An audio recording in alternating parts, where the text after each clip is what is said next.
திருச்சிற்றம்பலம். அடியார்களை வணங்கிறேன். சைவ இல்லப்பண்ணாவலர் அருகே அருணாச்சல புராணம் பார்த்துக் கொண்டிருக்கிறோம். அதில் திருமலை சர்க்கத்தில் 93வது பாடல். புழுக்குடை உடற் சுமை பொறுக்க முடியாத விழுக்குடைய விச்சை கிட விச்சை அல்வோனே முழுக்கடல் இடத்தென முழுக்கு உரினும் மாறா வழுக்கு மலம் அற்றிட அடைக்கலம் அதானோம் அப்படின்னு சொல்றாங்க. அதாவது அநேகமாக இந்த புழுக்களாக குறைந்து கொண்டிருக்கிற இந்த நின்று அந்த உடம்பு பாரத்தை பொறுக்க முடியாத இழுக்காகிய இந்த அஞ்ஞானம் கெட நான் இந்த பிரியத்தினால திரும்ப செய்கின்ற சுவாமியே, கருணை புரிகின்ற பெருமானே, பெரிய சமுத்திரத்தில் தினமும் முழுகினாலும் போகாது மும்மலமாகிய அழுக்கு, இந்த அழுக்கு போகிறதுக்கு நாங்கள் அடைக்கலமாக உமை சேர்ந்தோம் அப்படின்னு சொல்கிறாங்க. முதல்ல தேவர்கள் வந்து பெருமானை புகழ்ந்து வணங்குறாரு. எப்படி சொல்கிறாங்க? புழுக்கெல்லாம் இருக்க இந்த உடற்பாத்தை பொறுக்காம தான் அந்த இழுக்கு அஞ்ஞானம் அது கெடுவதற்காக நீங்கள் எங்கள் மேலே இருக்கிற பிரியத்தினால கருணை புரிகின்ற சுவாமியே, இந்த பெரிய சமுத்திரத்தை நம்ம தினமும் முழுகினாலும் அந்த போகாத மும்மலமாகிய இந்த அழுக்கு அற்று போகிறதுக்காக அடைக்கலமாக உண்மை சேர்ந்தோம் அப்படின்னு தேவர்கள் சொல்கிறாங்க. அடுத்த பாடல் 94. எண்ணம் இனி வேறில்லை எமக்கருள் செய்யென்றே கண்ணுதலை விண்ணவர்கள் கற்றுமொழி போதி அண்ணலும் உணர்ந்தனை உயிரினுள்ளே என்னை என நிற்கும் அவன் மீது அருகிலானோ. இப்போ என்ன சொல்ற, இனிமேல் வேற ஆலோசனை இல்லை, எங்களுக்கு கருணை செய்யுங்கள் அப்படின்னு சொல்லி அந்த வாழ நேத்திரம்னா கண்களை உடைய சிவனை தேவர்கள் என்ன செய்றாங்க? புகழ்ந்து தோத்திரம் செய்து வணங்கும் போது சிவபெருமானும் அந்த 2 பேருக்கும் அந்த சண்டையின் மூலத்தை அறிகிறார். எல்லா உயிரினத்தையும் எள்ளில் எண்ணெய் போல இருக்கிற கடவுள் இல்லவா, அவருக்கு தெரியாதா எதுக்காக சண்டை போடுறாங்கன்னு. அதனால வந்து அவர் அறிந்தார். இவங்க சொல்லவே அதை பற்றி நான் வந்து உன்னை வந்து இதுக்கு அடக்கமாக தான் வந்திருக்கோன்னு சொல்றாங்க. அப்போ எல்லா உயிரிலும் இருக்கிற எள்ளில் எண்ணெய் போல கடவுள் என்ன செய்றாரு? அதை அறிந்து கொண்டார் அப்படின்னு சொல்றாரு இந்த பாட்டை. அடுத்த பாடல் 95. நடுக்கம் ஒரு முனிவரெல்லாம் அமரெல்லாம் பயம் தவிர நாகம் மீது படுக்கை உரி திருமாலும் பங்கயத்தில் உரு மயனும் பகமை தீர அடுக்கிடும் குணமெல்லாம் அடுக்களியாது இருக்க மனத்து அருள்வதாகி தடுக்கரிய தடர் உருவத்து ஒருவரையாய் இருவரையும் தடுப்பதானான். அதாவது நடுக்கமடைந்த இந்த முனிவர்கள் தேவர்கள் எல்லாரும் பயத்தை நீக்கிற மாதிரி அந்த சர்ப்பசயனம் ஆதிசேஷன்கிற பாம்புல படுத்திருக்கிற விஷ்ணுவும் நித்திரை செய்கின்ற விஷ்ணுவும் தாமரைப்பூவில் வீட்டிருக்கின்ற பிரம்மாவும் ஒருத்தருக்கு பகை நீங்கிறதுக்காகவும் அடுக்கடுக்காக இருக்கிற அந்த அண்டங்கள் எல்லாம் அடுக்கு குறையாமல் இருக்கிறதுக்காகவும் கிருபை செய்வதாய் நான் வந்து கருணை செய்கிறேன் அப்படின்னு சொல்லி தடுத்திருக்க அறிய யாராலையும் தடுக்க முடியாத அக்னி சுரூபமா அழகாக உருவாகி ஒரு மலையாகி அந்த 2 பேரையும் தடுக்கும்படி எழுந்தருளினார் பரமசிவன். 2 பேரும் சண்டை போடும்போது நடுவில் அவள் இருவருக்கும் நடுவில் பெரிய அக்னி சுரூபமாக எழுந்தருளுகிறார் பரமசிவன். அடுத்த பாடல் 96. பாதளத்தில் பணிகள் எல்லாம் விழுதாக அதன் கீழில் பருவேர் ஓடி பூதளத்தில் கிளைத்து இமையோர் உலகெல்லாம் மலர்ந்து மலர் புண்டரீகன் மீதளத்து முகடு உடைத்து கடாக வெளி கடந்து பெருவழிக்கு மேலாம் மாதளத்துக்கு இதுவும் ஒரு கனல் மேறு அடுத்ததென வளர்ந்த மாதோ. அந்த மலையாக உருவார்கள் எப்படி இருக்குன்னா, அழல் மலை எப்படி இருக்குன்னா, பாதாளத்தில் உள்ள பாம்புகள்லாம் அந்த மலைக்கு விழுதுகள் போல் இருக்கான். பாதாளத்துக்கு கீழே பருத்த வேரோடி பூலோகத்தில் பெருசாக கிளவரிச்சு தேவருடைய உலகங்களை எல்லாம் பொருந்தி இங்கேருந்து மேலோக வரையும் பொருந்தி பிரம்மலோகத்து உச்சியையும் உடைச்சி அண்டகடாக வழியெல்லாம் தாண்டி சென்று அந்த பெருவெளிக்கும் மேலாக இருக்க பெரிய இடத்துக்கு எப்படி பாருங்க வளர்ந்து கொண்டே போகுது. எங்கேயும் முடிவு சொல்ல இன்னும் இந்த மலையும் ஒரு நெருப்புருவமான மேரு அப்படின்னு சொல்ற மாதிரி பொருந்தி வளர்ந்தது. எங்க பாதாளத்தில் பாம்பு அந்த மலையெல்லாம் பாம்பெல்லாம் அந்த மலைக்கு விழுது மாதிரி இருக்கு. அப்போ பாதாளத்துக்கிட்ட பருத்த வேர் மாதிரி இருக்கு ஒவ்வொரு பாம்பும். அது பூலோகத்தில் எப்படி இருக்கு? பெருசாக கிளையா விரிச்சு பெரிய மரமாகி தேவர உலகத்தையும் அதை பொருந்தி அங்கிருந்து பிரம்மலோகத்தை உச்சியும் உடச்சி அதுக்கப்புறம் இருக்கிற அண்டங்கடாக வழியும் தாண்டி அந்த பெருவெளிக்கு மேலே இருக்க பெரிய இடத்துக்கு அதையும் தாண்டி அது மேலே ஒரு நெருப்புருவமான மேரு என்று சொல்ற மாதிரி பொருந்தி வளர்ந்தது அப்படின்னு சொல்றாரு. அடுத்த பாடல் 97. முளைக்கு நெடுஞ்சுடர் இரவி புறவி உளவா உலகம் முழுதும் ஓடி கிழக்குமணி இருளகற்ற ஏற்றி வைத்த விளக்கெனவே கிழக்கையாலே அளக்கரெல்லாம் அளப்பரிய வடவை அழல் பறந்ததென அர்த்தமான திளைக்கும் 7 கிரிகள் எல்லாம் அது சொரிந்த சிறுபொறி போல் சிவந்த மாதோ. என்ன சொல்றாங்கன்னா, அந்த உதயமாகி நெடுந்தூரம் கிரணங்களை வீசுகின்ற சூரியனுடைய தேர்ல கட்டின குதிரைங்க எங்கெங்கெல்லாம் சஞ்சரிக்க கூடாதோ அந்த உலகமெல்லாம் கடந்து, அதாவது அந்த அக்னி சொரூபத்தை தான் கூறுகணும். கிரணங்களை வீசுகின்ற சூரிய தேர்ல கட்டிக்கிற குதிரைகள்லாம் சஞ்சரிக்க முடியாத உலகத்தெல்லாம் கடந்து கிடைத்த நீல மணி போலும் அந்த கரிய இருளை ஓட்டுவதற்காக ஏற்றி வைத்த விளக்குன்னு சொல்ற மாதிரி பிரகாசமா இருக்கான். சமுத்திரமெல்லாம் சொல்றதுக்காக இந்த வடவாமுக்கினி முக அக்னிங்கிறது கடல் கடிப்புல ஒரு அக்னி, அது பறந்த மாதிரி சிவப்பு நிறமா பொருந்த சப்தகுலம்னா 7 பர்வதங்கள் 7 மலைகள் எல்லாம் அந்த பிரகாசத்தால அந்த அக்னி மலை சொரிந்த அக்னி பொறி போல சிவந்து இருக்கிறது அந்த மலை. அடுத்த பாடல் 98. வானக்கண் அழலாயது கண்ட மலரோனும் காணக்கண்ணனும் அஞ்சி அகன்றார் கரை காணார் ஞானக்கண்ணினர் காணுவதெல்லாம் நவை சேரும் ஈனக்கண்ணினருக்கு எளியானோ எம்மானே. இந்த மாதிரி ஆகாச பரியந்தம் ஆகாசத்திலிருந்து அந்தமாக இருக்கிற அந்த அக்னி சுரூபமாய் உள்ள கண்டு பிரம்மனும் வேணு காணனா இதுவும் இல்லை நாதத்தை செய்கிற கிருஷ்ணராகிய விஷ்ணுவும் அதோடைய முடிவை காணாதவங்களாம் பயப்பட்டு ஒதுங்கி நிற்கிறாங்க, பயந்துடுறாங்க. அவங்க ஞானக்கடலை உடையவர்களுக்கு தான் காண முடியுமே உடைய குற்றம் பொருந்தி ஈனமாகிய முகத்தில் கண்ணுடைய காண எளியவரோ நம்முடைய பரமசிவன் அவங்களுக்கு கண்ணுக்கு ஒன்றும் புரியவில்லை, பயந்து நிற்கிறார்கள். அடுத்த பாடல் 99. கண்ணில் அளவிட அறிய சுடரினை கண்டு இருவருமாய் கவலையானார் எண்ணில் இதன் அடிமுடியை அறிபவரே பெரியவர் என்று இசைத்தார். அந்த மண்ணின் அடி அறிவன் என பணவிடையில் தூக்கமிக்கோன் வராகமானான் விண்ணின் முடி அறிவன் என ஏகின வடிவெடுத்து அயனும் விரைந்து போனான். என்ன சொல்றாங்கன்னா, கண்களால் இந்த மலை இவ்வளவு தூரம் இருக்கு அப்படின்னு அறிய முடியாம பிரகாசமாக அந்த மலையை பார்த்து 2 பேரும் ரொம்ப துன்பம் அடைகிறாங்க. இந்த மலையோடைய அடியாவது முடியாது அறியவங்க தான் பெரியவர் அப்படின்னு சொல்லி ஒருத்தர் சொல்லிக்கிறாங்க. அப்ப என்ன சண்டையை தற்சாலையும் நிறுத்திட்டு இந்த மலையோடைய முடியும் அடியும் அறிந்தாதான் நம்ம பெரியவங்க யார் பெரியவங்க முடிவு பண்ணலாம் அப்படின்னு சொல்லிட்டு இந்த சர்ப்பத்தில் நிச்சய செய்கிற விஷ்ணு என்ன செய்யறாரு, மலையின் அடியை நான் வருகிறேன் அப்படின்னு சொல்லி வராக வழியுமாகி சென்று விடுகிறார். இந்த மலையோட சிகரத்தை நான் பார்க்கிறேன்னு சொல்லி பிரம்மா என்ன செய்யறாரு, அன்னபக்ஷியாகி ஆகாயத்தில் பறந்தார். அடுத்த பாடல் 100. மெத்தும் அரை கணத்தினுக்கு 1000 காதம் பறந்து அயனார் விரைந்து போனார். துத்தி அரா எடுத்த புவி கணத்தினுக்கு 1000 காதம் துளைத்து போனார். அத்தகையோர் செயல் உரைக்கில் கனகமணி நெடும் பூட்டுக்கு அருகிலோடும் நித்தில பொற் குண்டிகையும் நீலமணி குண்டிகையும் நிகர்த்தமாதோ. அந்த மாதிரி சொன்ன அரை கணத்துல பிரம்மா என்ன செய்யாரு, 1000 காத வழி பறந்து மேலே போயிட்டார். இந்த படத்துடைய ஆதிசேஷன் சுமந்த பூமியை அரை நொடியில 1000 காத தூரம் துளைத்து கொண்டு விஷ்ணு கீழாக போறாரு. அது எப்படி இருந்துச்சுன்னா, அந்த மலை தங்கமாகி அந்த ராட்டின பூட்டு மாதிரியும், அதுல இறைத்திற்காக கட்டி விட்டு நீல ரத்தனத்தை தோண்டி மாதிரியும், முத்துக்கள் இழைத்திருக்கின்ற அழகிய தோண்டி மாதிரி இருந்துச்சான். அது இது அந்த மலை எப்படி இருக்குன்னு பாருங்க. ராட்டின மாதிரி ராட்டினம் பூட்ட போலையும், அதில் கட்டி விட்டுருக்கு நீல ரத்தினங்களால் இருக்கிற தோண்டினா குடமான ஒரு அமைப்பு, அது போலையும் முத்துக்களால் கட்டப்பட்ட தோண்டி போலவும் இருந்தது அப்படின்னு போட்டு சொல்றாரு. அடுத்த பாடல் 101. பூ உலகை அகன்று கீழ் உலகின் முறைமுறையை புகுந்து போந்து காவலரும் மாவழி தன் போகவதி எனும் புறமும் கடந்து மேவி தேவர்த்தோடும் பரந்துடர்வாள் ஆடகேஸ்வரம் கரத்தும் சிரத்தும் போற்றி மூ உலகை முதல் அளந்தோன் 7 உலகம் அளந்தும் அதன் முடிவு காணாம். அதாவது வராக அவதாரம் எடுத்து விஷ்ணுவான பூலகத்தை கடந்து கீழே 7 உலகத்தையும் முறையா தொலைச்சு போய் கடந்து போய் மாவடி சக்கரவர்த்தி காவல் இருக்கிற போகவதி பட்டணத்தையும் தாண்டி அதுக்கப்புறம் தேவர் விளங்கிட்ட பிரம்மஸ்வரூபர் விளங்காம இருக்கிற அவர் இன்னும் அந்த வரைக்கும் கண்டுபிடிக்க முடியல. அவரை அந்த ஆடகேஸ்வரத்தை பார்த்து கையாலையும் சிரசாலையும் வணங்கி முன்னால 3 உலகத்தையும் அளந்தவர் இப்போ 7 உலகங்கள் அளந்தும் அந்த மலையடியை காணாமல் போனார் அப்படின்றார். 3 உலகத்தை ஈஸியா காலால் அளந்தார்ல வாமன அவதாரத்தில், அப்படி அளந்தவர் இப்போ என்ன செய்யறாரு, 7 உலகங்களை தாண்டி போயும் அவரால் அந்த மலையினுடைய அடியை காண முடியவில்லை என்று இந்த பாடலில் விளக்குகிறார் ஆசிரியர். சைவ இல்லப்பண்ணாவலர் அருளிய அருணாச்சல புராணம் மூலமும் முறையும் பார்த்துக் கொண்டிருக்கிறோம். அதில் திருநகர சர்க்கத்தில் 102வது பாடல். வளர்ப்புடைய பிறை போல் வளர் மறுப்பும் தேய்விரை போல் மழுங்கி போக குடப்படியும் முகநுனியும் பிணைத்தேடும் ஆசையை போல் குறைந்து போக அளப்பரிய துயரளவி 10-100 ஆண்டு அகன்றதற்பின் அரணை வாழ்த்தி இடைப்பதுவும் சலிப்பதும் அற்று எழுதலமும் இடர்கடலும் ஏறினானே. இப்போ வந்து ஏற்கனவே படித்தோம், அயனும் மாடும் பன்றியும் வராகமாக அவருடைய அடிமுடியை தேடுகின்ற கதையை தான் பார்த்து கொண்டிருக்கோம். அதை என்ன சொல்றாங்கன்னா, மகாவிஷ்ணு வராகர் கொண்டு தேடுற போது வளர்ப்புற மாதிரி நாளுக்கு நாள் அந்த வளர்ச்சி விட்டு 2 கொம்பும், அந்த வளர்ச்சி உள்ள 2 கொம்பும் நாளுக்கு நாள் தேய்வரை போல குறைஞ்சு மழுங்கி போகுதான். அந்த வராகத்தில் அவர் தேடிட்டே பூமியை தோண்டி கொண்டு போகும்பொழுது அந்த கொம்பு தேய்வர மாதிரி மழுங்கி போச்சு.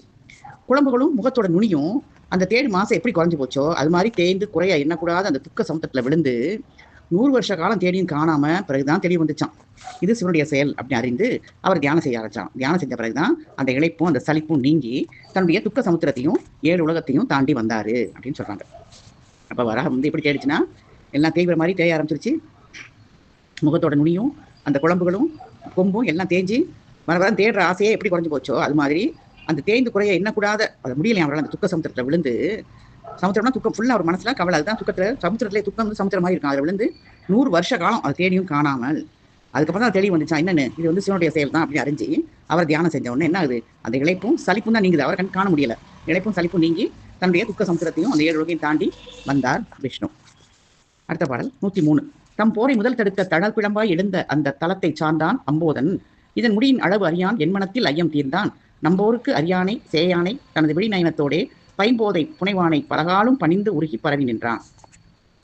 விஷ்ணு என்ன செய்யறாருன்னா, தனக்கும் பிரம்மாவுக்கும் அந்த கழகத்தை அதை நீக்கிறது. கழகம்னா என்ன, எது அடிப்படை காணாமல் இருக்கு, அவங்க ஒரு முடிவு பண்றாங்களோ யாரும் பார்க்குறாங்களோ அவங்க தான் வந்து வென்றவர்கள்னு அந்த கழகத்தை நீக்கும்படியாக அக்னி சுரூபமாக எழுந்து அந்த தளத்தை சேர்ந்து அழகிய தாமரை கூட இந்த பிரம்மா அந்த மலையுடைய முடியை அறிய மாட்டான் அப்படின்னு நிச்சயம் தெரிஞ்சுக்கிறது. அவருக்கு நிச்சயம் பண்ணிக்கிட்டு அந்த நம்பாத மனுஷங்களுக்காக அந்த அரிய மலை வந்து எப்படிப்பட்டவங்களுக்கும் தூரமாக இருக்காதையும் தம்முடைய கண்ணாகிய புஷ்பத்தோடு அழகிய புஷ்பங்களை தரிக்காமல் நின்றவரை பலதரமும் மந்திரம் செய்து உள்ள முருகி பரவினார் விஷ்ணு அப்படிங்கிறாரு.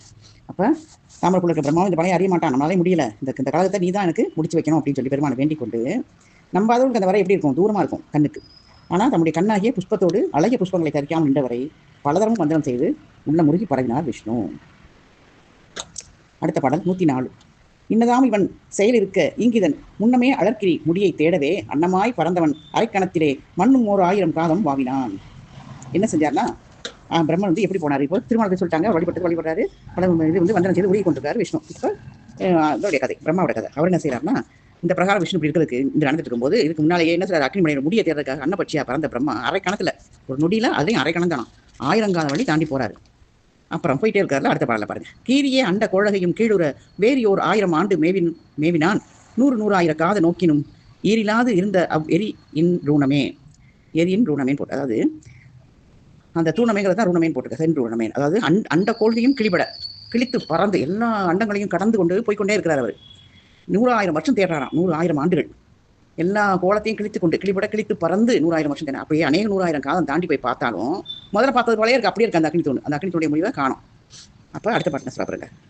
சிறையெல்லாம் உதிர்ந்தன விசையும் தீர்ந்தன நிறைவதா இடுக்கணும் உயிர்ப்பு நீண்ட குறையெல்லாம் வளர்ந்திட தனிமை கூடுதலால் மறையினான் இவை இவை மனத்தில் எண்ணினான். அந்த மாதிரி பிரம்மா அன்னமா பறந்து போகும்போது சிறகெல்லாம் உதிர்ந்துச்சான். விஷயம் அந்த விஷயம் அந்த ஒரு வேகம் இருக்குன்னு அந்த வேகமும் அடங்கிடுச்சு. குறைவில்லாத துக்கமும் பெருமூச்சும் அதிகமாக வருது. மனக்குறை வேறு வளர்ந்து கொண்டே போகுது. ஒருவருமே இல்லாமல் அவர் ஒருத்த மட்டும் ஒருவனானபடியாலே பிரம்மா தரோட்ட மனசில் நினைக்கிறார். எப்படின்னா யாருமே அவர் பாட்டு போயிட்டே இருக்கார்ல, அந்த மாதிரி இருக்கிறதுனால பிரம்மா என்ன நினைக்கிறார், மனசில் என்ன நினைக்கிறாருன்றதை அடுத்த பாடல் பார்க்கலாம். அரிய மாநில நடிகறிந்து மீளுமோ தெரிவுறாது இடையிலே திரும்புமோ என உரியது ஆகியது துயர் ஊசலாடினான் எரியுறு மெழுகு போல் இலகு சிந்தையான். அவர் என்ன நினைச்சாரு, இது கட்டாயம் பிரம்மா போய் சேர முடியாது நினைச்சால திருமால் அப்படி வழிபடுறாரு பெருமான. அது மாதிரி இவர் என்ன செய்யறாரு, இந்த அரிய மகாவிஷ்ணு இந்த அக்னி மழை அடியை அறிந்து திரும்புவானோ, கொஞ்சம் தூரம் தேடி இனிமேல் தேடக்கூடாது திரும்பி வருவானோ, என்ன செய்வானோ அப்படிங்கிற துக்கம் வந்து இருக்கு. அவர் என்ன செய்யறாங்க துக்கம் இவருக்கு வருது. இப்படியே துக்கமாகிய ஊஞ்சல ஆடுறாரு. மனம் வந்து துக்கத்தில் ஆடுகிறது.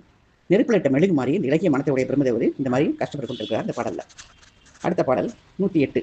மற்றிது சிவனென மனத்தில் எண்ணிலே உற்றறி தன்னையும் உறவு கொண்டிலே இற்றை நாள் வரைக்கும் இவ்விடற்கு உன் மூழ்கினேன் சிற்றறிவுடைமையோ செய்த தீமையோ. இந்த மலையை சிவன் அறியாமல் போயிட்டேனே, பகைச்சுக்கிட்ட விஷ்ணுவையாவது உறவு கொள்ளாமல் போயிட்டேன், 2 பேரையும் பகைத்து கொண்டவன் சொல்லி கவலைப்படுறாரு. அன்று முதல் இன்று வரைக்கும் வெகு காலமாக அந்த துக்க சமுத்திரத்தில் மூழ்கிட்டேன். என்னோட சின்ன புத்தினால தான், பூர்வ காலத்தில் நான் செஞ்ச பாவத்தினாலையோ இல்லை புத்தி சின்ன புத்தினாலையோ அப்படின்னு ரொம்ப விசனமாக இருக்காரு. ரொம்ப வருத்தமாக இருக்காரு. அப்போ மலை வந்து இப்போ தான் எங்களுக்கு சிவன் தோணுது. சிவன் அறியாமல் போயிட்டேன், விஷ்ணுவையும் பகைச்சுக்கிட்டேன், உறவு கொள்ளாமல் போயிட்டேன். அன்னையிலேருந்து இன்னைக்கு வரைக்கும் ரொம்ப வெகு காலமாக துக்க சமுத்திரத்தில் மூழ்கியிருக்கேன். அது எதனால, என் சின்ன புத்தினாலையா இல்லை நான் செஞ்ச பாவத்தினாலையா அப்படின்னு சொல்லி மிகவும் விசனம் அடைகிறார் பிரம்மதேவர். அடுத்த 109 தாளம்பு வரக்கண்டது. என்னன்னா, ஏதினேன் முடியறிந்து ஏகிலேன் எனும் பொய்களை உரைக்கினும் பொருந்தவே உரைசை துணை பிரிதில்லை என்று தேம்பினான் கைதையின் மடல் வர பின்பு கண்டனன். இவ்வளவு தூரம் தேடி வந்தோம், நான் வந்து முடிய அறியாமல் போனேன். அதனால இனிமேல் என்ன சொல்றது, போய் விஷ்ணு போய் பார்த்தேன்னா பொய் சொன்னா கூட ஒத்தாசையாக பார்த்தேன், பொய் சாட்சி சொல்றது கூட ஒரு துணை இல்லைன்னு கவலைப்படுறேன். பிரம்மா என்ன நினைக்கிறாரு, நான் இவ்வளவு தேடி நல்லா பார்க்க முடியல, ஆனாலும் இந்த போய் நான் விஷ்ணு ஒரு தூரம் போய் பார்த்தேன் அப்படின்னு சொல்லி பொய் சொல்றது கூட யாரும் பொய் சாட்சி சொல்றது ஒரு துணை இல்லைன்னு கவலைப்படுறாரு. அந்த சமயத்தில் தாளம்பு ஒன்று மேலே இருந்து கீழே இறங்கி வரதை பார்க்குறாரு பிரம்மா. அடுத்த 110. இம்மடல் எங்குற்று வருவது என்னும் முன்னம் மடல் அணைந்த தங்கதனை ஏற்றனன் தங்கதனை ஏற்றனன் செம்மரன் முடியின் வீழ் கைதை செம்மலர் மெய்மை சேர் உயிர்ப்பதாய் வீடும் இனன்றதே. அதாவது என்ன சொல்றாருன்னா, இந்த தாளைமலை எங்கேருந்து வருது அப்படின்னு ஆலோசிக்க முன்னாலேயே தாளம்பு பெருமாவுக்கு சமீபத்தில் வந்துருச்சு. அதை கையால் பிடிக்கிறார். அது பரமசுடைய சிரசிலிருந்து தவறி விழுந்த தாளம்பு. அதனால மேமையா பெருமூச்சோட சொல்லுது, என்னை சீக்கிரத்தில் விடு அப்படின்னு சொல்லுது. அதாவது நான் போகணும், என்னை சீக்கிரத்தில் விட்டு அப்படின்னு சொல்லி அந்த தாளம்பு பெருமூச்சோடு சொல்லுதான். விடுமீன் என்றதே என்றனால மெய்மை சேர் உயிர்ப்பதாய் விடுமீன் என்றதே. அதனால அந்த பெருமா வந்து அந்த தாளம்பு பிடிச்சிட்டாரு. அது சிரசில் தவறி விழுந்தது. அதை சீக்கிரத்தில் என்னை விட்டு அப்படின்னு சொல்லி அந்த தாளம்பு சொல்லுது. அடுத்த பாடல் தாளம்புடன் உரையாடல் 111. ஏரணிகரை கைதையே இங்கு நீ வரும் காரணம் ஏதென கமலன் கூறினான். ஆரண ஆள விடாமுத. அதாவது ஏரணி கைதைனா இது தாளம்பு. இங்கு நீ வரும் காரணம் ஏது என கமலன் கூறினான். ஆரணன் அளவிட முதரார் அணி முடியினும் தவறி விழுந்தன அப்படின்னு சொல்லி. அதாவது தாளம்பு என்ன சொல்லுன்னா, அளவு தாளம்பு எங்கே இருந்தாலும் பிரம்மா கேட்கறதுக்கு, இந்த பிரம்மா விஷ்ணுவால் அறிய முடியாத அந்த பிரம்மா பரமசுடைய சிரசிலிருந்து நான் தவறி விழுந்துட்டேன் அப்படின்னு சொல்லுது. அடுத்த 112. தார்பொலி முடியினும் தவறி வீழ்ந்த பின் 40,000 வருட நன்னினேன் ஏற்பது விடுக என்று இசைப்ப எந்தையை பார்ப்பது விடுத்த என் பகர்வதாயினான். அது என்ன சொல்லுதுன்னா, கொண்டை மாலை பிரகாசியா நிற்கிற சுவாமியோட திரும்பிலிருந்து நான் விழுந்து 40,000 வருஷம் வந்துகிட்டே இருக்கேன் கீழே, இன்னும் நான் பூமிக்கு போகல, நான் வருத்தத்தோட வரேன், என்னை பிடிக்க வேணாம் விட்டு அப்படின்னு சொல்லி தாளம்பு சொல்லுது. அதுக்கு அந்த பிரம்மா சொல்றாரு, தேடுறதை வெறுத்து நான் சில வார்த்தையில சொல்றாரு. அவரும் நல்லா தேடிட்டு இருக்காரு. அதனால வந்து ரொம்ப வெறுப்பாகி சில வார்த்தையில சொல்ல தொடங்குறாரு பிரம்மா. அடுத்த பாடல் 113. அவர் சொல்ல தாளம்பு துணையார் சொல்லி பாடுறாருன்னா, துண்ணிய கைதையே துணைமாய் நமக்கு இன்னமும் மலைவுரா திடுக்கி நீக்கினால் உன்னிலும் உயிர் துணை உறவு வேறிலை அந்நியன் அல்லானனும் அல்லனே அப்படிங்கிறது. அதாவது என் சமீபத்தில் அந்த தாளம்புவே நீ எனக்கு துணையா இருந்து நான் இன்னமும் தேடி அலையாம என் வருத்தத்தை நீக்கினாய். உன்னை பார்க்கலாம் உயிர் போன்ற துணையும் உறவும் எனக்கு வேற இல்லை, நானும் அந்நியன் இல்லை அன்னபட்சியும் அல்ல அப்படின்னு சொல்லி பிரம்மா சொல்றாரு. அது வந்து தாளம்பு நீ விட்டு சொல்லுதுன்னு அதுதான் சொல்றாரு, நான் சமீபத்தில் எனக்கு தனியாக நீ ஒருத்தன் தான், நான் இன்னும் தேடி அலையாம என் வருத்தத்தை நீக்கிட்டேன், உன்னை காட்டிலும் ஒரு உயிர் துணை எனக்கு வேற இல்லை அப்படின்னு சொல்லிட்டு நானும் வந்து வேற அந்நியன் கிடையாது, நான் அந்த அன்னபட்சியும் இல்லை அப்படின்னு சொல்லி பிரம்மான்றதை சொல்றாரு. அடுத்த பாடல் 114. நாமமோ நான்முகன் நானும் மாலுமாம் ஏயமாம் இதற்கு அளவிசைக்க எண்ணினோம் பூமி கீழ் அடர்ந்தவன் போயினான் மனத்தீமையை என்று முடி தேடி காண்கிறேன். மனத்தீமையை என்று இருமுடி தேடி காண்கிறேன் அப்படின்றார். அது என் பேர் பிரம்மா. அதான் சொல்றாரு, நான் வந்து அந்நியனும் இல்லை இதுவும் இல்லை அன்னபட்சி இல்லைன்னு சொல்லிட்டு என்ன சொல்றாரு, என் பேர் பிரம்மா, நான் வந்து நானும் விஷ்ணு சேர்ந்து இந்த அக்னிசூரமாக இருந்த மலையோட அளவு தெரிஞ்சுக்கிறதுக்காக நாங்கள் எண்ணினோம். பூமியோட கீழ் எடுத்து படந்துட்டு அடியை தேடி அவன் போயிருக்கான், இந்த நான் பாவி நான் முடிய காண வெகு நாள் தேடியும் என்னால் காண முடியலன்னு சொல்றாரு. அடுத்த 115. அடித்தலை வரவிது வதுகொடு கொடேன் பயன் அடியனின் வரவினால் நினைத்தது எதினால் படி அளந்தவுடன் பறவையாம் இவன் முடி அறிந்தான் என மொழிதல் வேண்டுமே அப்படின்னு சொல்லுது. என்ன சொல்றாருன்னா, ஆதி அந்தமா நடந்த சமாச்சாரம் இது, அதை குறித்து பேசி என்ன பிரயோஜனம், பெருமை பொருந்தி உன்னோட நல் வரவினால நினைத்த காரியம் முடிஞ்சாதான் பயன்.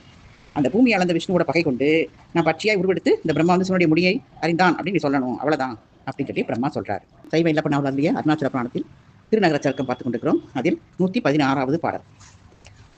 வஞ்சமின்றி இகழ்ந்திடேல் வருந்தினார்க்கு உயிர் தஞ்சமுனிர் பெரும் பொய்யும் சாட்டலாம் அஞ்சியே சொல்லத்தகா மொழியும் அன்று இது நஞ்சம் உண்டமைவரே நண்பு வேண்டினார். என்ன சொல்லுதுன்னா, தாளம்புவே கேளு, இது ஒன்றும் வஞ்சனை தொழில் கிடையாது, தள்ளாதே, என்று மாட்டேன் மறுக்காத. யாதோ துன்பத்தை அடைந்தவர்களுக்கு உயிர் சேதம் வந்துடும், அதனால அது பிழைப்பதற்காக பெரிய பொய்யை கூட சொல்லலாம். அது பயன்பாட்டு சொல்லக்கூடிய வார்த்தையும் அல்ல.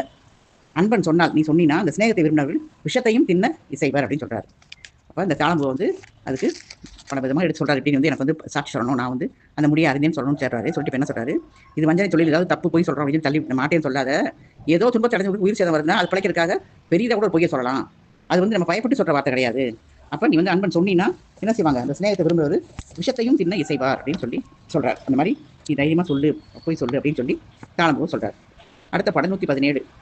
கண்ணுதன் முடியில் வாழ் கைதையே பிரிது எண்ணுவது ஒளிக என வியைந்து போந்தது விண்ணினும் இருந்து கீழ் விரைந்து வேதியன் மண்ணுணகு அளந்த மான் மருங்கு நன்னினான். மண்ணுணர்ந்த மான் மருங்கு நன்னினான். அதாவது இந்த பரமசிவனுடைய முடியல வாழ்ந்த தாளம்புவே வேற ஒரு ஆலோசனையும் செய்யாத, இதற்குடன் உடன்படு அப்படின்னு சொல்றான். சொன்னோடனே தாளம்பு சரின்னு அதுக்கு இசைந்து விடுகிறது, அதற்கு சம்மதிக்கிறது. ஆகாயத்தில் நின்று சீக்கிரத்தில் பிரம்மா நிலசிறார், பூமியை அளந்த அந்த விஷ்ணுவோட இடத்துல சேர்கிறார். இப்போ கீழே சேர்ந்துறாங்க அந்த தாளம்புவும் பிரம்மாவும். அடுத்த பாடல் 118. சீதரா கேட்டி என் வரவின் செய்கையை காதனூராயிரம் கணத்திலே கடந்து ஆதியான் முடி அறிந்து அணுகினேன் என ஓதினான் கைதையும் உள்ளது என்றதே. இது ஒரே வரி தான். விஷ்ணுவே என்னுடைய நண்பர் போய் கேளு, ஒரு நொடியில் 100,000 காலம் பிறந்து எல்லாருக்கும் ஆதியா இந்த சிவனுடைய சிரசை பார்த்துட்டு நான் வந்துட்டேன் அப்படின்னு சொல்றான். தாளம்பும் நிஜம்தான், பெருமா பார்த்தான் அப்படின்னு சொல்லுது. அடுத்து என்ன நடக்குன்னு பாருங்க. 119 பாடல். அக்கணம் அலர்கிரி வெடித்தது, வெடித்த அரவத்தினில் அரக்கர் இமையோர் உக்கனர் திசை களிர் கக்கின அருக்கரை உருக்கியது என குருதி நீர் செக்கர் ஒளி மட்கிட முறுக்கு இதழ் கருக்க மெய் சிவப்பொழி வெளுத்த வடிவாய் முக்கன் அதற்கிடை முளைத்தனன் முகத்தில் அவன் முப்புறம் எரித்த நகையே.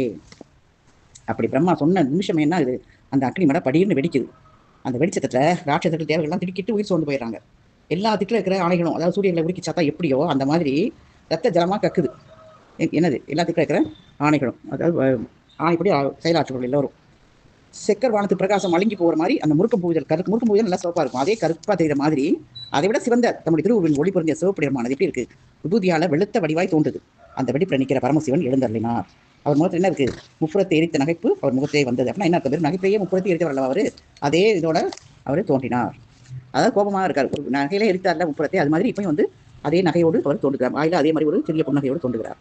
அடுத்த படம் 120. முண்டக அகந்தையின் மொழிந்த உரை நன்று என மொழிந்து நகை கொண்ட அளவே அண்ட பகிரண்டவும் நடுங்கின ஒடுங்கின அடங்கின விடும் சுடர் எல்லாம் கொண்டலும் மறைந்தன சிறந்தன இறந்தன குறைந்தன நிறைந்தன குவால் என் திசை திரிந்தன கரிந்தன பொறிந்தன எரிந்தன விரிந்த தருவே. அதாவது சிவபெருமானுடைய கோபச்சிருப்பு எப்படி இருக்குன்னு சொல்லி இந்த பாட்டில் விவரிக்கிறார். அது பெருமாவே உன்னுடைய அகங்காரத்தை சொன்ன அந்த இது சொல் நல்லா இருக்கு அப்படின்னு சொல்லி சிரிக்கிறார். அது சிரிக்கும் போது என்ன, அது சொல்லி நகைத்த போது அண்ட பகிரண்டங்கள்லாம் கிடுகிடு நடுங்குதான், நடுங்கி ஒடுங்கி போகுது. சூரிய சந்திரன்லாம் பிரகாசம் அடங்கி போயிருது, மேகங்கள் மறைந்து விடுகின்றன, சிறந்த நிலையா இருக்கிறவங்க எல்லாம் இறந்து போயிருது, நிறைந்தவளை எல்லாம் குறைந்து போகுது, நிலையா இருக்கிறது இறந்து போகுது, நிறைந்தவளை எல்லாம் குறைந்து போகுது, குறைந்தவளை எல்லாம் நிறைந்து போகுது, கூட்டமாகிய திக்குகள் எல்லாம் அலைகின்றன, மரங்கள் எல்லாம் கரிந்தும் பொறிந்தும் எரிந்தும் போயின. அப்போ அவருடைய கோபச்சிற்பால் என்ன நடந்ததுன்னு சொல்லி இந்த பாட்டில் சொல்றாரு. அடுத்த பாடல் 121. மலரும் பொழிந்தனர் பிரம்மன் அமைதியும் அழிந்தது. என்னன்னா, அழிந்தனையன் என அமரர் அஞ்சினார், குளிந்தது நிலம் என கொள்ளையாய் மலர் பொழிந்தன நெடியவருக்கு வகை பூத்தது கழிந்தது மலரவர்க்கு இடும்பை கங்குலே அப்படின்னு. அதாவது தேவர் எல்லாரும் பிரம்மா அன்னைக்கே அழிந்து போனா அப்படின்னு பயப்படுறாங்க. அது பூமியே பள்ளமாகிற மாதிரி அப்படி கொட்டுறதுல அந்த இதாகி பூமியை பள்ளமாயிருமா, அழுத்திடும்னு கொள்ளை கொள்ளையாக புஷ்பத்தை அள்ளி பொழிகிறார்கள். விஷ்ணுவுக்கு சந்தோஷம் வந்தது. பெருமாவுக்கு முன்னால அவருடைய அகங்காரங்கள் இருள் நீங்கி விட்டது. ஏன்னா அவர் என்ன அகங்காரப்பட்டார்லவா, அந்த இருளும் நீங்கி போயிட்டு இந்த பாடலார். அடுத்த பாடல் 122.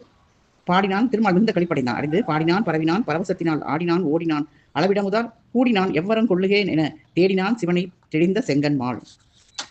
அதாவது இந்த மாதிரி தெளிவா இந்த மாதிரி பிரம்மர் போய் சொன்ன உடனே வெடிக்குது, எல்லாரும் கோபசிரிப்பு பார்க்குறாங்க, மலர் பொழிகிறாங்க. உடனே பிரம்மனுடைய மமதை இருள் நீங்கி விட்டது, அவனுடைய அகங்காரம் நீங்கிறது. அப்போ திருமால் என்ன சில கழிப்படைகிறார். அப்போ தெளிவடைந்த விஷ்ணு என்ன சொல்றாரு, அந்த அக்னி இடத்துல எழுந்த பரமசிவபெருமானை பார்த்து பாடுறாரு, வந்தனம் செய்கிறாரு, பரவசம் கொண்டு ஆனந்த கூத்தாடுறாரு, எல்லாத்துக்குலையும் ஓடுறாரு. யாராலையும் அளவிடக்கூடாத சாமியை தரிசித்து நான் கூட்டிட்டேன், இனிமேல் நான் என்ன வரம் கேட்பேன் அப்படின்னு போய் அவர் ஆலோசனை செய்கிறார். அடுத்த பாடல் 123. அரிக்கு வரவும் அயனுக்கு சாபம் கொடுக்குறார். எப்படின்னா, ஆசையால் உருவும் அவ்வரி தனன் புகன் ஈசனும் பலவரம் இனிது நல்கினான், வாசமாமலரவ உனக்கு மண்ணின் மேல் பூசையும் கோயிலும் போக என்றனான். என்ன சொல்றாருன்னா, இப்படி மிகுந்த பக்தியால் தேகம் உருகாமல் நிற்கிற அந்த விஷ்ணுடைய அடிமைத்தத்தை பார்த்து நீ கேட்ட வரங்கள் எல்லாம் சிவன் அருளி செஞ்சு பிரம்மாவை பார்த்து உனக்கு பூமியில கோயிலும் பூசையும் இல்லாமல் போட்டோம் அப்படின்னு திருமணம் பட்டுகிறார் சுவாமி. அடுத்த 124. கைதையே இவனோடு கரவுணி உரை செய்த ஆற்றின் ஈண்டிலே என்று தீர்த்தன எய்திய முனிவு கண்டேங்கி நான்முகன் பெய் தரை உறப்பதம் வீழ்ந்து போற்றினான், மெய் தரைப்பதம் வீழ்ந்து போற்றினான். வாராய் தாளம்பூவே, இந்த பிரம்மாவோட சேர்ந்து நீ பொய் சாட்சி சொன்னதுனால உன்னை இது முதல்ல நான் தீண்ட மாட்டேன் அப்படின்னு தள்ளிடுறாரு. அதனால சுவாமிக்கு இந்த மாதிரி கோபம் வந்ததை பார்த்து ஏக்கமாக பிரம்மா என்ன செய்றாரு, தம்முடைய தேகம் பூமியில நல்லா படிகிற மாதிரி விழுந்து வந்தனம் செய்கிறார். அடுத்த பாடல் 125. பிரம்மன் சிவன்ட்ட கோபிக்காதீங்கன்னு புலம்புற மாதிரி இந்த பாடலாம் இருக்கு. அதாவது பொடி மூடிய தடலே நிகர்குலை ஆணவ மலமாம் செடி மூழ்கையாலே உலர் சிறியேன் ஒரு பொருளோ வடிவே பெருவெளியே சதுர்மறையின் முடிவே தனி முதலே என்னை முனியேல் அப்படின்னு கேட்கிறாரு. அதாவது நீர் மூடிய நெருப்பை ஒத்து அந்த சுவாமியே, அந்த சண்டாளமாகிய நான் ஆணவ மலம் என்ற செடி மூடி இருக்கிறதுனால விவேகினா விவேகம் உள்ளது, அவிவேகினா அறிவில்லாம தெரியான் என்ற சிறியன் உனக்கு ஒரு பொருளோ, அழகானவரே, அகண்ட வெளியானவரே, 4 வேதமானவரே, 4 வேதத்தினுடைய அந்தரத்தில் இருக்கின்றவரே, ஒப்பற்ற முதலாகியவரே, நீங்கள் கோபித்துக் கொள்ள வேண்டாம் அப்படின்னு சொல்றாரு. அதாவது மலையோட முடிவு 4 வேதத்துடைய முடிவில் இருக்கிறவரே அப்படின்னு சொல்றாரு. அடுத்த படம் 126. எண்ணீர்களும் உண்டாகிய எழுவாரதியும் மருதி வெந்நீரது வானால் உடன் விழாவ குடல் உண்டோ நன்னீர்மை இதென்றால் உலகு உயிர் எப்படி நிகழும் முன்னீர் விடமுண்டோ என்னை முனியேல் ஒவ்வொரு என்னை வேண்டாம் கோபிக்க வேண்டாம்னு சொல்லி இந்த பாடலை பாடுறாரு. என்னன்னா எல்லா நதிகளும் விழுந்து ஒன்னா 7 சமுத்திரமும் காஞ்சி அது வெந்நீரா சுட்டுச்சுன்னா அதை ஆற்றுறதுக்கு வேற ஜலம் இருக்கா? சமுத்திரமே சூடாக எப்படி அதை நம்மளால குளிச்சுப்படுத்த முடியும், அதை வந்து ஆற்ற முடியும் அப்படின்னு கேட்கிறாரு. உமக்கே அப்படி கோபம் வந்தா உலகத்துக்கு சீவராசனை எப்படி பழைக்கும்? முன்னால சமுத்திரத்தில் பிறந்த ஆழகால விஷயத்தை உண்ட மூர்த்தி நீங்க, அதனால தயவு செய்து கோபிக்க வேண்டாம், கோபம் செய்ய வேண்டாம் சொல்லி பிரம்மா கெஞ்சுகிறார். அடுத்த படம் 127.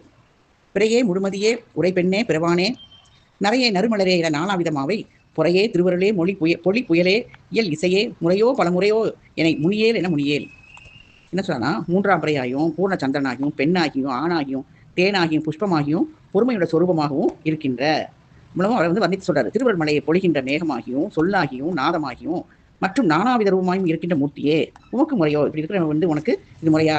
பலமுறை என்னை கோபிக்க வேண்டாம், அடியனை சமிக்க வேண்டாம், என்னை மன்னிக்கணும், என்னைய மன்னித்து ஏற்றுக்கொள்ள வேண்டும் கர்த்தாவே சொல்லி பெருமானை வணங்கி இந்த பாடலில் உருகி வேண்டுகிறார் பிரம்மா. சைவ இல்லப்பண்ணாவளர் அருளிய அருணாச்சல புராணம் பார்த்துக் கொண்டிருக்கிறோம். அதில் திருநகர சருக்கத்தில் 128வது பாடல். வெம்மை சரமலராகிய வில் வேடனும் அன்றே பொம்மைத்தலை மதவாறு எழு கோபக் களிரன்றே செம்மை கடல் அன்றே கொலை செய்யும் அந்தகன் அன்றே மும்மைப்புறம் அன்றே ஒரு பொருளாய் என்னை முனியேல். என்ன சொல்றாருன்னா மிகுந்த வெப்பத்தை கொடுக்காம அந்த புஷ்ப பானங்கள் எல்லாம் அவருடைய மன்மதன் தேகமாயுது, நான் தேகம் அல்லவே. தார்காவடத்து ரிஷிகள் விட அவங்க அந்த எழுந்த தலையும் 6 போட்ட மதத்துடைய கோபமாகிய யானையும் அல்ல நான். அந்த ரிஷியை விட்டு பின் சிவப்பாகிய அக்னியும் அல்ல நான். கொலை செய்யும் தள்ளியுடைய யமனும் அல்ல, நான் திரிபுரம் அல்ல. நான் என்ன உனக்கு எவ்வளவு உமக்கு என்ன போய் ஒரு பொருளாக்கி நீ கோபம் செய்ய வேண்டாம் அப்படின்னு சொல்றாரு. அதாவது அவருடைய கோபத்தை தனிப்பதற்காக சொல்றாரு. அந்த புஷ்ப பானங்களை எரிந்த மன்மதனுடைய தேகமான மன்மதன் எடுத்தார் அல்லவா, அதுக்காக சொல்றாரு. அவன் தேகமும் நான் கிடையாது, தார்காவடத்து ரிஷி விட்டு அந்த தலையும் கோபமா யானை அதுவும் கிடையாது. அதெல்லாம் வந்து அவர் என்ன செய்றாரு, கருத்து தன்னுடைய இதாக்கி கொண்டார் அல்லவா. அந்த ரிஷிகள் பின்புவிட்ட சிவப்பாகி அந்த அக்னியை அனுப்பி விட்டாங்க, அந்த அக்னி நான் கிடையாது. கொலை செய்கின்றவருடைய யமனும் நான் இல்லை, நான் திரிபுரமான் எரிக்கிறதுக்கு நான் திரிபுரமும் இல்லை. நான் என்ன அளவு உனக்கு எவ்வளவு உனக்கு என்ன போய் ஒரு பொருளாக்கி நீ கோபம் செய்ய வேண்டாம் அப்படின்னு சொல்லி பிரம்மா பாடுகிறார். அடுத்த படம் 129.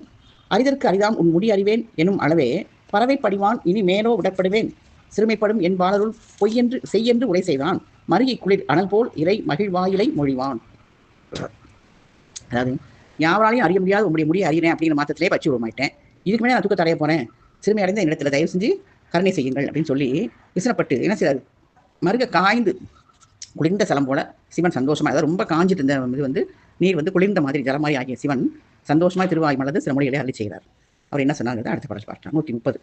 மறையோர் தம் பூசனை தான் உன் பூசனை ஆகும். அதாவது அம்போர்கவன் சேல் இனியவன் தலத் மறையோர் தம் பூசனை உன் பூசனையாகி தமணியமாம் செம்பூதரவு உலகு ஏழையும் விதி என்று அருள் செய்தான்.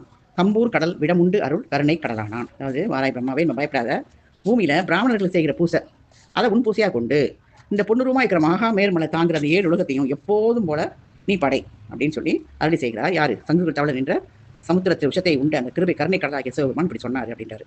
அதான் சொல்லல அம்போர்கு அஞ்சேல் இனி அவன் இத்தலம் மறையோ தம் பூசனை உன் பூசனையாகி தமணியமான் செம்பூதரவு உலக இலையும் அப்படின்னு சொல்றாரு. அதாவது எல்லாத்தையும் வந்து இதை அந்த பூசையெல்லாம் அந்த நேரம் செய்கின்ற பூசையை உன்னுடைய பூசையாக கொண்டு இந்த மகாமேர்மலை தாங்கிற 7 உலகத்தை எப்போதும் போல நீ படைத்துக் கொண்டிருப்பாய் அப்படின்னு சொல்லி அவரை பதவியை திருப்பி அளிக்கிறார் அவருக்கு. இதான் அந்த பாடல். அடுத்த பாடல் 131. இத்தலத்தில் உமக்கு வரம் கொடுத்தலினால் யோசனை 3 எல்லை தூரம் சுத்த பவித்திர ஞானத்தலமாக பொழிக இந்த சோதி தானும் சிற்றுருவ மலையாகி வரமுதவ கடவுது இன்பம் சிறந்ததான முத்திதனை தகையாமல் உதவும் இதற்கு அருணைபுரி பொழியும் நாமம். அப்புறம் என்ன சொல்றாரு, வாருங்கள் பிரம்மா விஷ்ணுக்களே, உங்களுக்கு இந்த ஸ்தலத்தில் நான் அனுகிரகம் செஞ்சு வரம் கொடுத்ததுனால இந்த ஸ்தலத்தை சுற்றி 3 யோசனை தூரம் வரைக்கும் எப்படி இருக்கும், சுத்த பவித்திரமா இருக்குமா. இந்த செந்தி மலையானது மலை வந்து சிறிய உருவத்தோட கூடிய, அது வந்து மலையா கடவுள், அதாவது இந்த செந்தி மலை சின்ன உருவத்தோட இருக்கிற மலையாயிரும். அப்போ ஏன் சொல்றாரு, பெரிய மலையா இருக்கும்போது என்ன ஆச்சு, யாரையும் அவங்க 2 பேராலையுமே முடியும் அடியும் பார்க்க முடியல. அப்போ எல்லோரும் அணுகும்படியான சின்ன மலையாக கடவுது பேரின்பம் சிறந்த மோட்சத்தை தடையில்லாமல் கொடுக்கும் இந்த தலத்திற்கு அருணைபுரி அப்படின்னு பெயர் அப்படின்னு சொல்லி பெருமானுடைய திருவாயால கூறுகிறார். அடுத்த பாடல் 132. நினைப்பவருக்கு இன்பை ஆற்றுவோம் அப்படிங்கிறார். அதாவது என்ன சொல்றாங்கன்னா, வாதைப்படும் இந்திரனும் இமைவரும் நினைக்க அவர் வருத்தம் தீர்த்தோம், ஆதலினால் இத்தலத்தை நினைப்பவருக்கு பிறப்பு இடும்பை அகற்றுவோம். இப்பூதரமும் இத்தலமும் பிரளயத்தும் அழியாத பொற்பதாகி மோதிய காற்று அடைந்த திசை சராச்சரங்கள் எவையும் உயர் முத்தி சேர்க்கும் அப்படின்னு சொல்றாங்க. அப்படி என்ன கொடுத்தாங்கன்னா, இந்த துன்பத்தை அடைந்த தேவேந்திரனும் தேவர்களும் நம்ம நினைச்சனால அவங்களுக்கு வந்து என்ன செஞ்சோம், துன்பத்தை தீர்த்தோம். அது மாதிரி இந்த தலத்தை நினைக்கிறவங்களுக்கு பிறவி துக்கத்தை நான் நீக்குவேன். இந்த பர்வதமும் இந்த தலமும் இந்த பிரளய காலத்திலும் நாசம் அடையாது. அது அப்படிப்பட்ட லட்சணத்தை உடையதாகியது. இந்த மோதுகின்ற வாயு சஞ்சாரம் செய்கின்ற அந்த திக்குகள் இருக்கிற சராச்சரங்கள் எல்லாத்தையும் முத்தியில சேர்க்கும் அப்படின்னு சொல்றாரு. எல்லா திக்குலையும் வாயு சஞ்சாரம் செய்கின்ற இருக்கிற திக்கு எல்லா திக்குலையும் இருக்கிற சராச்சரங்கள் எல்லாவற்றையுமே அது முத்தியில் சேர்க்கும் அப்படின்னு சொல்லி இந்த உத்தாத்தை பற்றி சொல்கிறார். அடுத்த பாடல் 133. அதாவது ஒரு செய்த தானம் 1 ஆயிரம் வளருமா அப்படி சொல்றாரு பாருங்க. வையகத்தில் அரிய தவம் புரிந்தவருக்கு இனிய முத்தி வழங்க வேண்டி செய்ய இந்த திருநகரில் அவதரிக்க வரந்தருவோம். செய்த தானம் மெய்வர 1 ஆயிரமாய் வளரும் இதில் கொடும்பாவம் விளையாது இதை ஐயம் என உணர்வார்க்கு பரகதி கிட்டாது நமது ஆணைதானே அப்படின்னு சொல்றாரு. அதாவது இந்த பூமியில் அரிய தவத்தை சேரும் இனிமையான மோட்சத்தை கொடுக்கறதுக்காக நான் விரும்பி சோதி சொருவமா அந்த தளத்துல அந்த வசீகரிக்க வரத்தை கொடுப்போம். இதுல ஒரு தானம் செஞ்சுச்சுன்னா ஒண்ணு வந்து 1000 விருத்தி ஆகுமா. அப்ப ஒரு தானம் செஞ்சா அதனுடைய பலன் வந்து 1000 மடங்காக நம்மளுக்கு கிடைக்கும். இந்த தளத்துல பாவமே உண்டாகாது. இதை சந்தேகமா நினைச்சா நம்பாம நினைக்கிறவங்களுக்கு மோட்சம் கிடைக்காது. இதுதான் நம்முடைய ஆணைப்படிக்கு அப்படின்னு சொல்லி பெருமான் கூறுகிறார். அடுத்த பாடல் 134. அண்ணல் இவை மொழி அளவில் அழல் தூணம் அது குறுகி அசலமாகி வண்ண நெடுஞ்சுடர் விரிந்து விளங்குதல் கண்டு அயன் திருமால் வணங்கி சொல்வார். விண்ணவர்க்கும் எங்களுக்கும் இதன் சோதிக்கு குறுகி விழிக்க போகாது என்னறிய சுடர்களெல்லாம் உள் கறந்த மலையாக இருக்க என்றார். இப்படி சுவாமி சொன்ன உடனே என்ன சொன்னாரு, இதை சந்தேகமா பார்க்கறவங்களுக்கு மோட்சம் கிடைக்காது. இதை ஒரு தானம் செஞ்சா கூட அது 1000 விருத்தி ஆகும் சொன்னார். அப்படி சொன்ன உடனே அக்கினி மலை என்ன செய்யுது, குறுகி ஒரு சின்ன மலையா நிறம் பொருந்தி அநேக பிரகாசம் விரிந்து பிரகாசிக்குது. அதை பார்த்தா பிரம்மா விஷ்ணு சுவாமி வணங்கி சொல்றாங்க, தேவர்களுக்கும் எங்களுக்குமே இந்த மலையில சோதிக்கு எதிராக போய் கண்ணை கூட விழிச்சு பார்க்க முடியல, அவ்வளவு ஒளிருதான் அந்த மலை. அதனால இந்த எண்ணுதற்கு அறிய எட்டாத அந்த கிரணங்கள் எல்லாத்தையும் மறைச்சி நீ ஒரு மலையா சாதாரண மலையா இருக்கணும் அப்படின்னு வேண்டிக்கிறாங்க 2 பேரும். பிரம்மா விஷ்ணுவும் நமக்காக தான் அப்படிலாம் வேண்டி வச்சிருக்காங்க. அது மாதிரி இந்த ஒளியை எங்களாலே பார்க்க முடியல, அதனால வந்து இதெல்லாம் இந்த கிரணங்கள்லாம் மறைச்சி நீ வந்து ஒரு மலையா இருக்கணும் அப்படின்னு வேண்டிக்கிறாங்க. அப்ப அடுத்த பாடல என்ன சொல்ல பார்க்கலாம். அன்னமிசை வருவானும் கடல் மிசை வருவானும் அமலமூர்த்தி வன்னி ஒளி மறைத்து மற்றை மலையாக இருத்தி என மலையாய் செய்தார். சென்னியிலே ஒரு சோதி அணிதிரமும் தெரிய அருள் செய்வாய் என்றார். இன்னும் அந்த அடியவர்க்கா இறைவனும் இறங்கி இவை இயம்பல் விட்டான். என்ன பொருள்னா, அன்னவான செய்கிற பிரம்மாவும் கழுவாத்தின வர விஷ்ணுவும் அந்த மலர் ரகிதராகிய மலர் ரகிதர் அப்படின்னு சொல்லி சொல்லுவாங்க பெருமான. மலத்தை நீக்குவர் ரகிதர்னா மலர் ரகிதர். அந்த சுவாமி அந்த அக்னி பிரகாசத்தை மறைச்சி மற்ற மலைகள் போல் இருக்கணும் அப்படின்னு கேட்கறனால அப்படியே மலை உருவாக செஞ்சார். இந்த மலையோட உச்சியில ஒரு பிரகாசம் என்னாலும் தெரியும்படியாக நீ கருணை செய்ய வேண்டும் கேட்கிறாங்க. அதாவது மலை உச்சியில எப்பவுமே என்னது ஒளி, அந்த ஒளி தெரியணும் அப்படின்னு இந்த தொண்டர்களுக்காக இறங்கி சுவாமியும் திருவாய்மலன் சொல்றாரு. என்ன சொல்றாருன்னா, அடுத்த பாடல் 136. கார்த்திகை நாள் ஒரு சோதி மலை நுனியில் காட்டா நிற்போம் வாய்த்த அந்த சுடற்காணில் பசிப்பினி இல்லாது உலகில் மன்னி வாழ்வார்.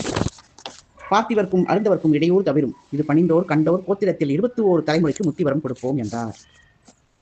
என்ன சொல்றாங்கன்னா, பொருள் என்ன, வாருங்கள் விஷ்ணு பிரம்மாக்களே, இந்த கார்த்திகை மாதத்துல கார்த்திகை நட்சத்திரத்துல மலை உச்சியில ஒரு பிரகாசம் காமிப்பேன். அப்படி பொருந்தி அந்த சுடரை கண்டால் தரித்திரமும் வியாதியும் இல்லாம உலகத்தில் நிலை பெற்று வாழ்வார்கள். இந்த சோதியை கண்ட அரசர்களுக்கும் அரிய தவசிகளுக்கும் இடையூறு நீங்கிடும். இதை பணிந்தவர்கள் அதை தரிசித்தவருடைய கோத்திரத்தில் 21 தலைமுறைக்கு நான் முத்தி வரம் கொடுப்பேன் அப்படின்னு சொல்றாரு. அப்ப தரிசித்தவர்களுக்கு மட்டுமல்ல, அந்த பணிந்தவர்களுக்கும் அதை தரிசித்தவர்களுக்கும் அவங்க கோத்திரத்திலேயே 21 தலைமுறைக்கு முத்தி வரம் கொடுப்போம் அப்படின்னு சொல்லி பெருமான் சொல்றாரு. அடுத்த படம் 137. மரணபாவம் அறுக்க நல்ல மருந்தாகும் என்று மலை மருந்தென்றார் பேர் அருணை வடிவாதலினால் அருணகிரி என்னும் ஒரு பேர் அதனை ஒரு கால் தரணியிலே உரைத்தவருக்கு 3 கோடி அஞ்செழுத்து சரித்ததாம் என்று இருநிலவும் மிடற்றி இறைவன் இசைக்க மகிழ்ந்து இறைஞ்சிய வரிசைப்பதானார். அதாவது இறப்பையும் பிறப்பை நீக்கிறதுக்கு மருந்தா இருக்கிறதுனால இந்த மலைக்கு மருந்துன்னு பேரு. இந்த மலை சிவப்பு நிறமா இருக்கிறதுனால அருணகிரின்னு ஒரு பேரு. இதை ஒரு தரம் பூமியில சொன்னவங்களுக்கு பஞ்சாட்சரத்தை 3 கோடி தரம் உச்சத்துக்கு சமமா இருக்கிறதுனால நீலகண்டத்துடைய சிவன் வந்து அருளி செய்தார். இதை வந்து பஞ்சாட்சரத்தை 3 தரம் உச்சமா இருக்குமா. இப்ப ஒரு தரம் இந்த பூமியில சொன்னவங்களுக்கு இந்த மலையோட பெயரை சொன்னாலே அவ்வளவு பலன் உள்ளது அப்படின்னு சொல்லி சிவன் வந்து அருளி செய்கிறார். அப்ப விஷ்ணு பிரம்மாவும் மிகுந்த மகிழ்ந்து சந்தோஷத்தை அடைந்து சுவாமியை வணங்கி சொல்ல ஆரம்பிக்கிறாங்க. அது என்ன அடுத்த பாடலை பார்க்கலாம். சைவ இலப்பண்ணாவலர் அருளிய அருணாச்சல புராணம் மூலம் முறை பார்த்துக் கொண்டிருக்கிறோம். அதில் திருமலை சர்க்கத்தில் 138வது பாடல்.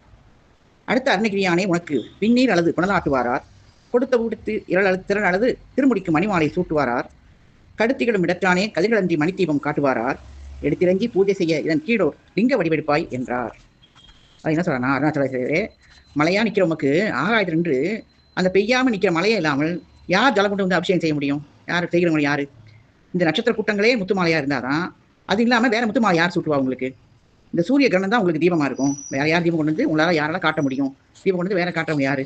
ஆனபடியால நாங்கள் அபிஷேகம் எல்லாம் செஞ்சு பூஜை செய்வதற்காக நீ என்ன செய்யணும், மலையின் கீழே லிங்க ரூபமாக எழுந்தரணும் அப்படின்னு வேண்டி கேட்குறாங்க. இப்படி கூட பெரிய மலையாக இருந்தால் தீபம் காட்டுறது யாரு, பூஜை பண்ணுறது யாரு, அபிஷேகம் பண்ணுறது யாரு, யாரால முடியும் அது?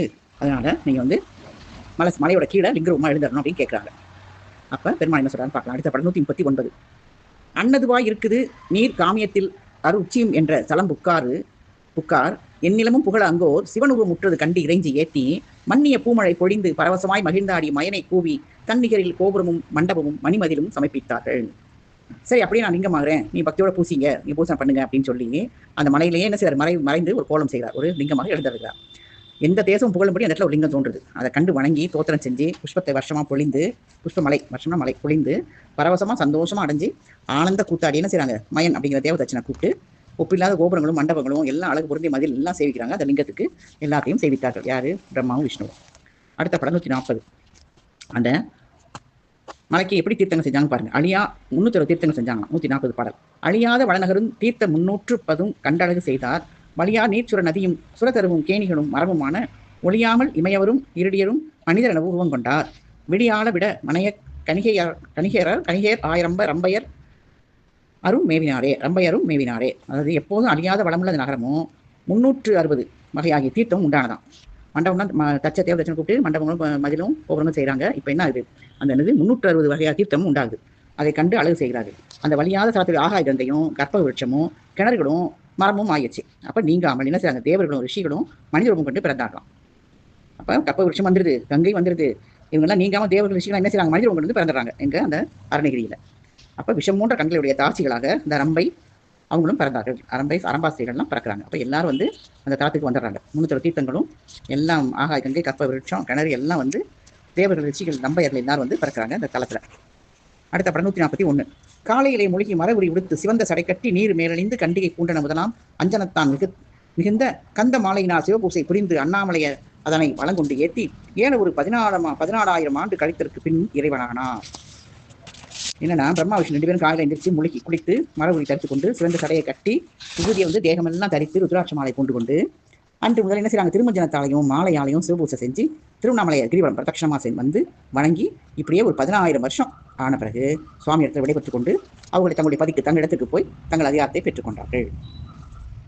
அடுத்த படம் 142. ஆசை தரு திருவருணை சமைந்தற்பின் கைலைமலை ஆசை போயிற்று ஈசனுக்கு அங்கனகமலை இதுவாயின் வெள்ளிமலை இனிமேல் என்னான் காசி முதல் எடுத்துரைக்கும் சிறப்புடைய தலை மேலும் கனக நாடு மாசகன்ற கதிர் தோன்ற ஒளி இழந்த உடுக்கணம் போல் வளமை தேய்ந்த அப்படின்னு வருது. என்னன்னா வளமை தேய்ந்த அப்படின்னு வருது. அது திருவண்ணாமலை அமைந்த உடனே சிவனுக்கும் பிரத்யட்ச ஆசையா விட்டுருச்சான். எப்படின்னா, சுவாமிக்கே ஆசை கொண்டபடி அந்த அருணாச்சல ஸ்தலத்தை சமைச்ச பிறகு, அது உருவான பிறகு அந்த கைலை மலையில் இருக்கிற ஆசை பெருமானுக்கு வெறுத்து விட்டது. இந்த மலையே பொன்னுருவமா இருந்துச்சுன்னா வெள்ளி மலை மேல ஆசை உண்டாகுமா? இப்போ இது வந்து இதுவே பொண்ணா இருக்கு, தங்கமா இருக்கு. இப்போ போய் வெள்ளி இருக்கிறத போய் யாராவது ஆசைப்படுவாங்களா அப்படின்னு கேட்கிறாரு. ஆசிரியர் கேட்கிறாரு, இப்படி சுவாமியே ஆசைப்பட்டபடி அருணாச்சல தலம் அமைஞ்சது, கைலை மலையில் இருக்கிற ஆசை கூட சாமிக்கு வெறுத்துருச்சு, இந்த மலையே பொன்னுருவமா இருக்கிறதுனால வெள்ளி மலை மேல ஆசை உண்டாகுமா அப்படின்னு கேட்கிறாரு. அதனால என்ன சொல்றாரு, காசி முதலாக சொல்லப்பட்ட அந்த 7 ஸ்தலங்களும் தேவலோகமும் அந்த குற்றம் நீங்கிய சூரியன் உதயமாக பிரகாசம் அடைந்த நட்சத்திரம் போல ஒளி மணங்கி போயிடுச்சு அப்படிங்கிறாரு. அப்ப மலை வந்து பொன்மலையா இருக்காங்க, வெள்ளிமலை மேல ஆசையே பெருமானுக்கு போயிடுச்சு. இந்த காசி முதலான சொன்ன 7 ஸ்தலங்களும் என்ன ஆச்சு, தேவலோகம் எல்லாமே வந்து குற்றம் நீங்கிய சூரியன் உதயமா என்ன செய்யும், மற்றவருடைய ஒளி மங்கி காணும் அல்லவா, அது மாதிரி இந்த குற்றம் நீங்கிய சூரியன் உதயமானே பிரகாசம் அடைந்த நட்சத்திரங்கள் மாதிரி ஒளி மழுங்கி போயிடுச்சான் அருணகிரி வந்த உடனே. அடுத்த பாடல் 143. அரியயன் அளவிடுவதற்கு அரிய மலை நிலையுரை கவரி என்றாலும் தெரிய உனக்கு அறிந்தபடி சிறிதுரைத்தேன் இனி உரைக்கும் திறமை ஏது என்றான். வரிசை பேர் மார்க்கண்ட மொழிமகிழ்ந்து பணிந்து உமையான் மலையில் தோன்றி உரிய சிவனிடம் கலந்த கதையும் உரைத்த அருளுக என உரைப்பதானா. அது என்ன சொல்றாங்கன்னா, நந்திகேஸ்வரி இப்போ நந்திகேஸ்வரர் மார்க்கண்டேயர் சொல்லிட்டு இருக்கும் வரலாறு பார்த்துட்டு இருக்கோம். முதல் திருநகர சர்க்கம் பார்த்தோம், திருமலை சர்க்கம் பார்த்தோம். இதுல வந்து இப்போ நந்திகேஸ்வரர் மார்க்கண்டேயரை பார்த்து சொல்றாரு, விஷ்ணுவும் பிரம்மாவும் அறிதற்கு அறியாத திருமலைய சிறப்பை என்னால் சொல்வதற்கு அரியதுதான், இதுதான் எனக்கு தெரிஞ்சவங்கள கொஞ்சம் உங்களுக்கு தெரியும்படி சொன்னேன், இனி சொல்ல வேண்டியது என்ன இருக்கு அப்படின்னு கேட்கிறார். இதை பற்றி வருஷப்பட்ட சந்தோஷம் அடைந்த மார்க்கண்டேயர் விஷயம் சொல்றாரு. சந்தோஷமா வணங்கி, சுவாமி பார்வதி ஆனவள் இமாச்சலத்தில் அவதாரம் செய்ததும் சுவாமியை நோக்கி தவம் செஞ்சு அவரிடம் பாகம் பெற்றதும் சொல்லணும் அப்படின்னு கேட்கிறார். இப்போ இந்த கதையை அருணாச்சல தலம் வந்து எப்படி உருவானதுங்கிறத சொல்லிட்டாரு நந்தி பெருமான் சொல்ல மார்க்கண்டேயர் கேட்டு அதை மகிழ்ந்தாரு. இப்போ என்ன சொல்றாருன்னா, அவரை வணங்கி சுவாமி பார்வதி அம்மாள் வந்து இமாச்சலத்தில் அவதாரம் செஞ்சதாகவும் அவர் சுவாமி நோக்கி தவம் செஞ்சு அவரோட பாகத்தை பெற்றதாகவும் சொல்றாங்கல்ல, அதை பத்தி நீ எனக்கு சொல்லணும் அப்படின்னு கேட்கிறாரு. கேட்டவுடனே நந்திய பெருமான் சொல்ல தொடங்குறார். இப்போ 2வது திருமலை இதோடு 2வது திருமலை சர்க்கம் நிறைவுற்றது.